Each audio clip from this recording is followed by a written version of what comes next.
Right, let's unpack this.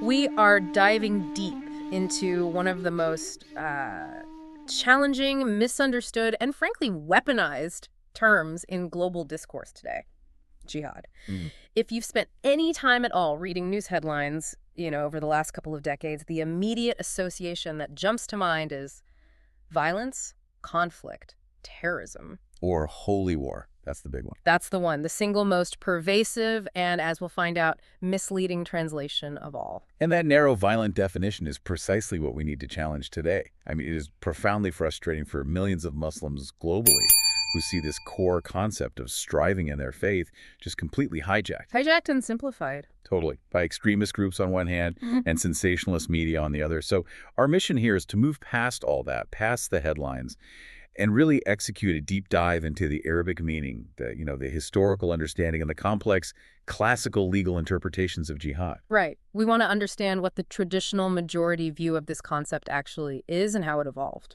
And we can start by dismantling that holy war myth right out of the gate. It's so crucial to get the language right. The Arabic word jihad, it just doesn't mean war. It doesn't. And there's no real equivalent in Arabic for the concept of holy war, which is really derived from Christian concepts like the Crusades. So what does it mean?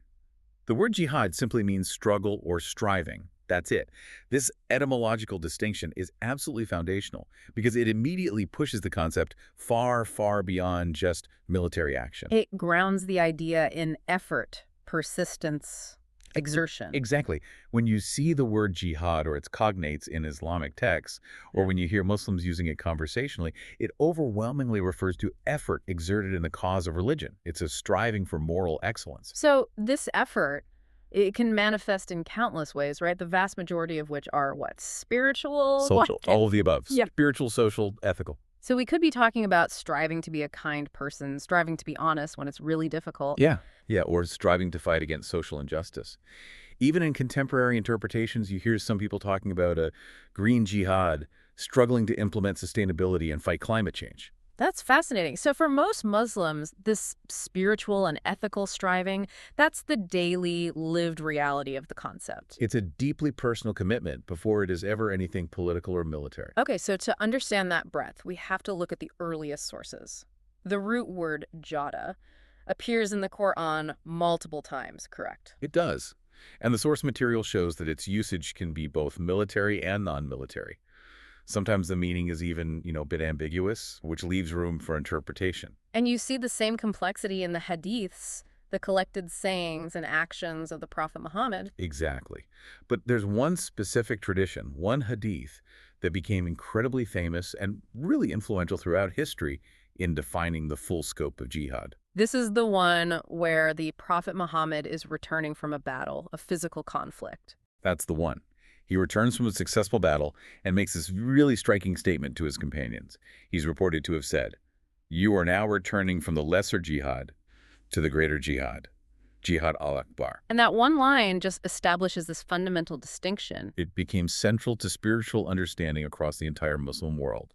You have the lesser jihad, Jihad al-Asghar, which is the exterior, physical, or military struggle, the fight against external enemies. But crucially, the greater jihad, Jihad al-Akbar, that's defined as the inner struggle. Yes, the inner struggle against the self, the ego, one's own evil inclinations. It's the striving to purify your own soul and become a better, more faithful person. I understand how influential that is, but our sources point out a key nuance here. Some hadith specialists have argued that the chain of transmission for this specific statement might be weaker than for other sayings.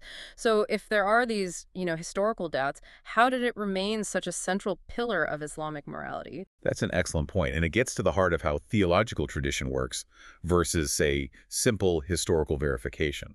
So while the chain of narration might be debated by some purists for the purposes of Islamic history and law, it doesn't really matter. Why not? Because the moral truth embedded in the statement resonated so powerfully with the Quran's own emphasis on individual accountability and moral striving that Muslims across centuries have universally treated it as authentic. It was adopted and used by major scholars to definitively emphasize the supremacy of the internal struggle. So its ethical weight made it a received truth, even if the historical paper trail was debated. Precisely. And we have a fantastic example of a scholar doing just that. Let's look at Abdel Nablusi, a major scholar from the, 17th and 19th centuries. Nablusi is a perfect illustration. He wrote extensively, arguing that the greater jihad, the struggle against the internal enemies of lust, greed, ego, is far more important than the lesser military jihad. And his reasoning is critical for understanding this. It's based on duration and proximity. Right. Exactly. He argued that a faithful person is in a constant struggle with himself, fighting these corrupting tendencies right up until the moment of death. The internal enemy is always present. It lives inside you. Whereas the military struggle... The military struggle against an external enemy, as he put it, is on at certain times and off at others. The internal fight is perpetual. The external one is intermittent and circumstantial. That makes the internal one inherently greater. So this broad nature of the concept was formalized pretty early on. I'm thinking of the work of the medieval polymath Ibn Hazm in the 11th century. He was one of the scholars who gave it a systematic structure, right? Categorizing it. He did. He provided a kind of taxonomy, breaking jihad down into 4 specific kinds, which is incredibly helpful. And it helps us visualize these different arenas of striving moving from the inside out. So first you have the jihad of the heart. Which is what we've been talking about. The inner struggle against the ego. The greater jihad. Then, moving outward, you get the jihad of the tongue, jihad bil lisan. Which is all about striving to speak the truth, spreading the religion, advocating for justice through words. It's being a truth teller, an intellectual advocate for the faith. Okay, then there's the jihad of the hand, jihad bil yad. And that's about acting righteously in the world through physical, non-military actions. This is your charity, your good deeds, combating injustice through, legal or social means. And then finally we get to the category that has just completely dominated modern public discussion. The jihad of the sword, jihad bil sef. The external military dimension, organized warfare. What's fascinating here is how quickly the internal struggle was codified right alongside the external conflict. Ibn Hazm formalized all 4, but it seems the earliest legal manuals of Islamic law, the fiqh, they really focused on the military part. They did, and it makes practical sense. Why? Because military conflict is the one type of striving that requires massive state organization, systematic rules of engagement, and clear legal justification.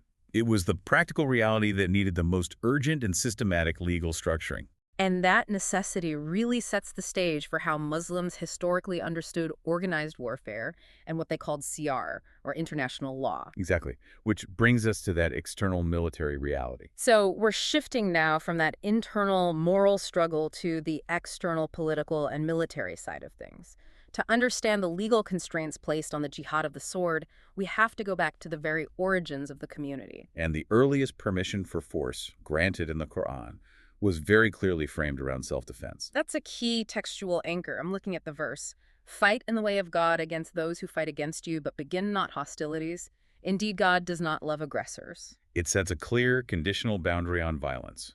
For many, many Muslims, this is the definitive position.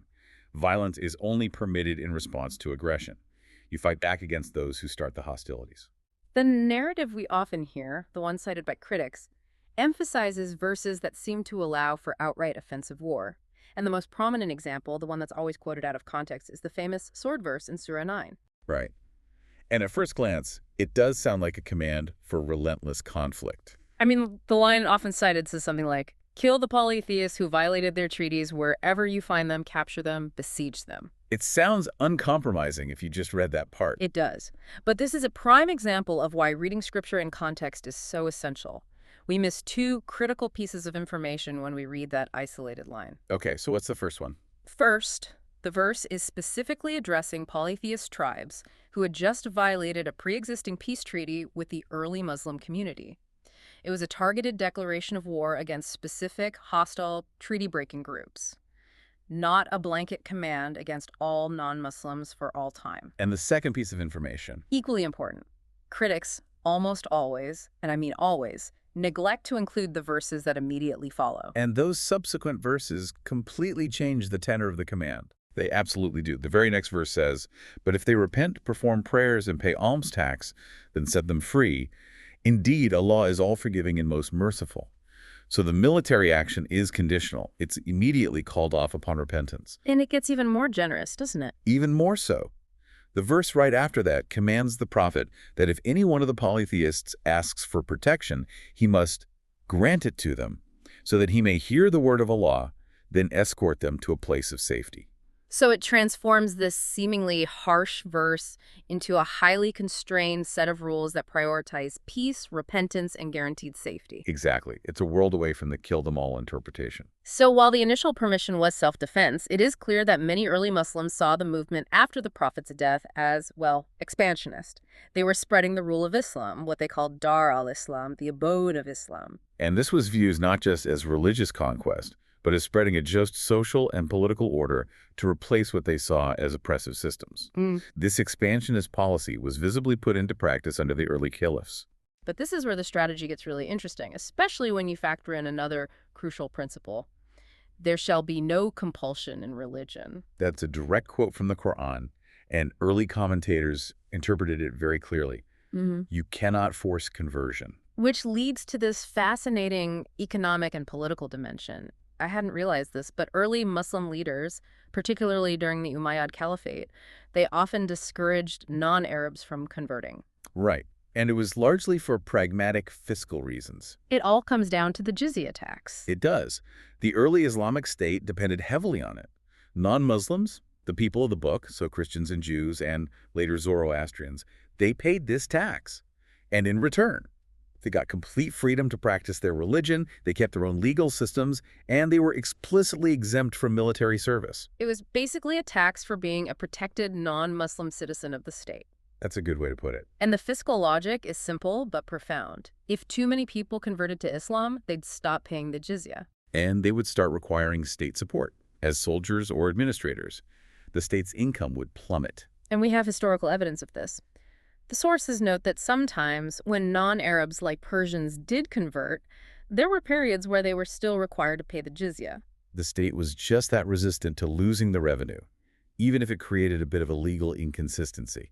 Shows you how important that tax was to the economy. The proof is in the demographics, isn't it?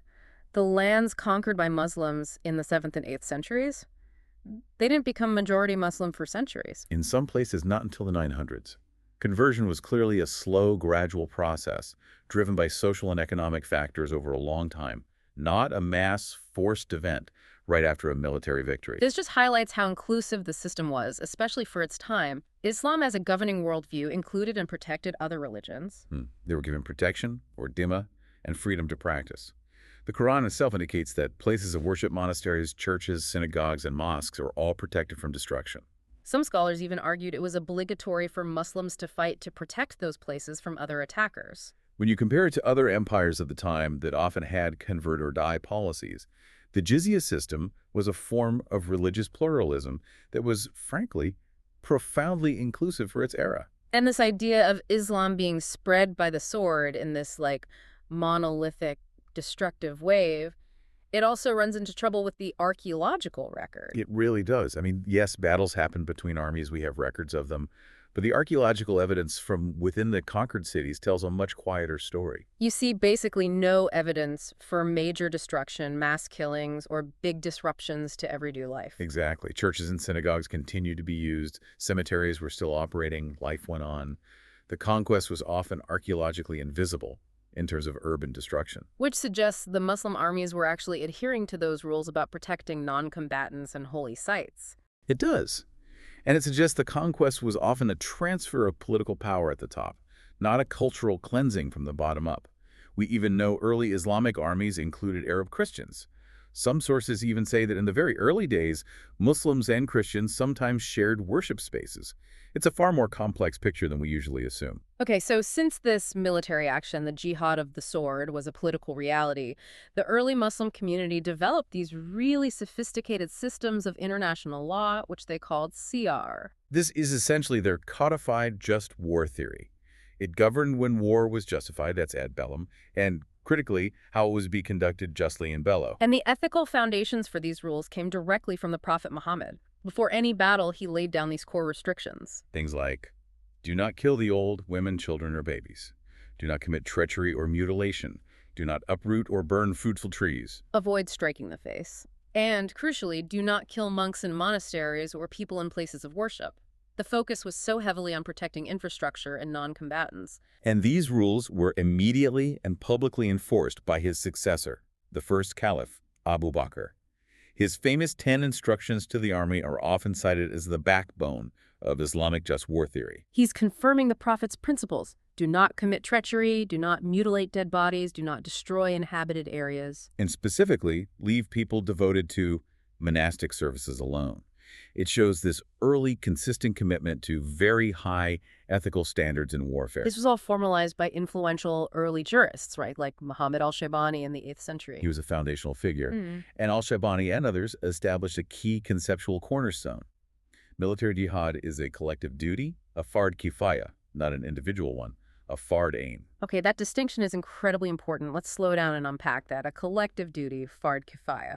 What does that actually mean in practice? It has massive implications. It means the obligation to wage war is fulfilled when a sufficient number of people, a dedicated, organized army, carry it out under the command of a legitimate leader, like the caliph. So because the duty is fulfilled by the state, it doesn't fall on every individual citizen. Exactly. An individual cannot just decide to take up arms and wage jihad on their own.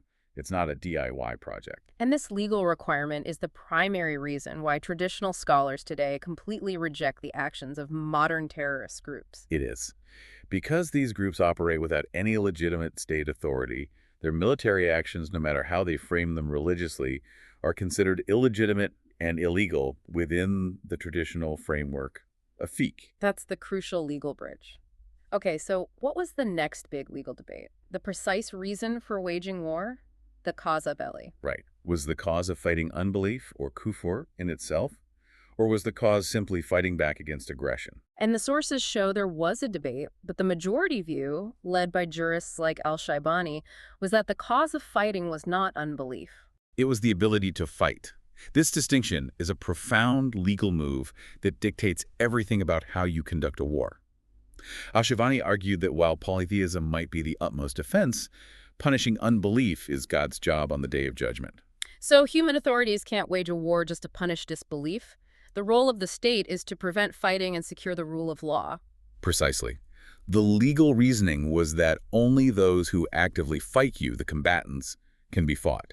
And this explains why non-combatants, the women, children, elderly, the sick, monks, were all protected.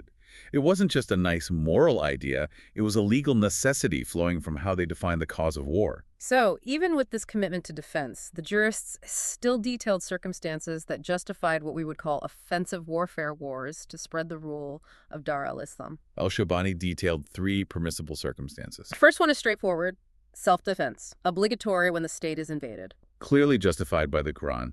The second is what we now call humanitarian intervention. To rescue prisoners. To rescue Muslim or even non-Muslim prisoners under Muslim protection who were being held unjustly in enemy territory. Protecting vulnerable people was a justification for intervention. And the third, the most complex one, is the defense of the freedom of religion. This came from the idea that true peace and freedom to practice religion, for everyone, could only be fully assured under the system of the Islamic State. So expanding the abode of peace was necessary when peaceful means were exhausted. It's remarkable how 8th century jurists mapped out doctrines that sound so modern. But even this seemingly aggressive third reason were strictly governed by diplomatic protocol. Absolutely. The legal framework always required diplomacy first. Before a caliph could even consider battle, there was an essential requirement: extend an explicit invitation for a peaceful resolution. And this invitation had 3 options. Option 1, accept the rule of Islam, pay the jizya tax, and practice your religion freely with full protection. Option 2, convert to Islam, no jizya. And option 3, just negotiate a peace treaty. Right. And the legal loophole, if you want to call it that, was that only the active refusal of all 3 of these peaceful options was interpreted as a formal declaration of war by the other side. So any subsequent military action was legally framed as a responsive action? Exactly. A response to remove a threat to peace, not an unprovoked attack. And finally, let's talk about prisoners of war. The law here was also incredibly detailed. Very. For captured men, the leader had choices: pardon, enslavement, ransom, or, in specific cases, execution. But execution was strongly disliked, unless care provisions were just impossible. But for non-combatants, women, children, the elderly, the law was much stricter. Execution was explicitly forbidden, even if they had participated in the fighting in some way.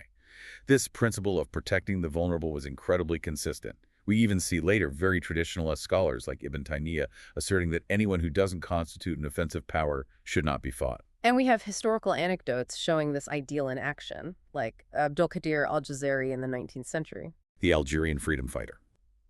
During his wars against the French, he treated his French prisoners with such justice, strictly forbidding torture or mutilation, that some of them later traveled to Damascus just to pay their respects to him. It shows the ideal of fiqh in action. So this detailed legal framework existed in a medieval world where expansive warfare was just the norm. There was this idea in the Sunni tradition that offensive jihad was active until the defeat of the Roman Empire, sort of symbolically ending in 1453 with the conquest of Constantinople. But since then, that whole concept has undergone major theological and political shifts that make that old framework pretty much obsolete today. One of the biggest shifts comes from Shi'ism, right? The Twelver Shia position is distinct. They're very distinct. They believe that offensive jihad can only be legitimately called and led by a present, divinely appointed imam. And since the 12th, imam went into occultation in the 10th century. Shia offensive jihad has been considered legitimate, not until his return. Right. So historically, whenever Shia rulers needed to wage war, they had to find alternative legal justifications for it, framing them as defensive or political struggles. And that provides a really important parallel to the modern dilemma for Sunni Muslims. Because military jihad is a collective duty, a fard kifaya, it requires a legitimate caliph. And the vast majority of Muslims argue that no such universally recognized figure has existed since the Ottoman Caliphate fell. So without the leader required to execute it, traditional Sunni law holds that offensive jihad is rendered illegitimate today. Exactly. You can't have the collective duty without the collective and its leader. And this isn't some new invention.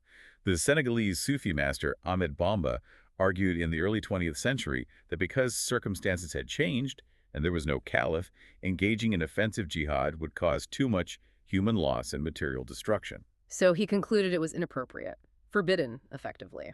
And that capacity to adapt the law, the fiqh, based on changing realities, is central to contemporary Islamic jurisprudence. Many modern Muslim scholars have just abandoned the whole medieval geopolitical division of the world. The Dar al-Islam, abode of Islam, versus Dar al-Harb, abode of war. They see it as impractical and unsuited to our modern world of nation-states. I'm thinking of scholars like Sheikh Abdullah bin Bay, who argues that modern concepts like international law, human rights, and citizenship make that medieval division outdated and almost obsolete. Right. The world isn't just two warring houses anymore. The focus today has shifted entirely away from political expansion to security and freedom of worship. So the new definition is, if Muslims are free to practice their religion and enjoy security, even as a minority. That territory is considered Dar al-Islam, or at the very least, Dar al-Aman, the abode of peace or treaty. The legal essence is now about security versus fear, not aggression versus submission. And this modern contextual understanding explains why the vast majority of Muslim scholars use these traditional rulings to categorically condemn modern terrorist groups like ISIS or Al-Qaeda. This was so powerfully demonstrated in 2014 with that open letter sent to the leader of ISIS, Abu Bakr al-Baghdadi. It was signed by over 120 major Muslim scholars from all over the world. It wasn't a political statement. It was a legal and theological ruling. Condemning ISIS for misappropriating Islamic law and citing dozens of specific violations of the traditional rules of warfare. And the key violations they cited were all rooted in the classical fiqh we've been discussing. It proves these ancient laws are still the standard. What were some of the main points? They condemned ISIS for killing the innocent, a direct violation of the Prophet's instructions. They condemned them for ignoring contemporary reality when deriving legal rulings. And crucially, they condemned the group for killing emissaries, diplomats, and aid workers. Which goes all the way back to Abu Bakr's first instructions to his army. All the way back. One of the foundational rules was to avoid treachery and protect those who come in peace. Killing diplomats or aid workers is an explicit violation of the CR, the international law, established by the first caliphs. So this brings us full circle. The groups that do adopt these violent interpretations, where do they come from theologically? They often stem from a specific, and I should stress, minority strand within Salafism. Salafism itself is a modernist reform movement that, in its more extreme forms, rejects centuries of traditional scholarship, the established schools of law, and the authority of traditional jurists. So if we connect this to the bigger picture, this highlights that the extremism we see often comes from a rejection of the established, codified legal tradition, not a strict adherence to it. That's the key takeaway. By rejecting the accumulated legal expertise developed over a millennium by jurists like al-Shaybani, these groups feel they can just go back and reinterpret the Quran and hadith directly and narrowly. And that novel approach leads them to these violent, unconstrained interpretations. Interpretations that traditional mainstream Islam views as illegal, illegitimate, and completely contrary to the Prophet's own example. So the violence we see today is not a fulfillment of classical Islamic law, but a willful abandonment of it. In almost every case, yes. So what does this all mean? It means the concept of jihad is far more nuanced, legally complex, and historically contextual than a simple translation of holy war could ever allow. We've seen that the internal struggle, the Jihad al-Akbar, is considered paramount. And we've established that the military struggle, the jihad of the sword, must adhere to incredibly strict rules of engagement dating back to the very first caliphs, and that it has always been legally defined as a collective state-led duty of fard kifaya. Not an individual mandate. Not an individual mandate. The sources reveal this long, rigorous tradition of scholarly debate CR and fiqh focused so heavily on justice in war and justice of war, a comprehensive context that is almost universally ignored in public discourse. We've shown that for centuries, forced conversion was legally forbidden, non-combatants were legally protected, and diplomacy was a mandatory legal requirement before any military action could be taken. Here is a final provocative thought for you to mull or explore on your own, and it stems directly from those classical legal debates. We noted that the majority view in classical Islamic law held that the cause of fighting was not unbelief itself, but the ability to fight back. That legal distinction, separating a person's status from their actions, was the very mechanism used to justify protecting non-combatants like monks, women, and children 1,000 years ago. So if that ancient legal principle established that a person's faith is irrelevant to their status as a protected civilian, how does that distinction inform the modern argument that any non-combatant civilian today, regardless of their faith, must be protected, provided they are not actively participating in a war? That connection between an ancient legal principle and the modern ethical imperative for civilian protection is absolutely worth considering.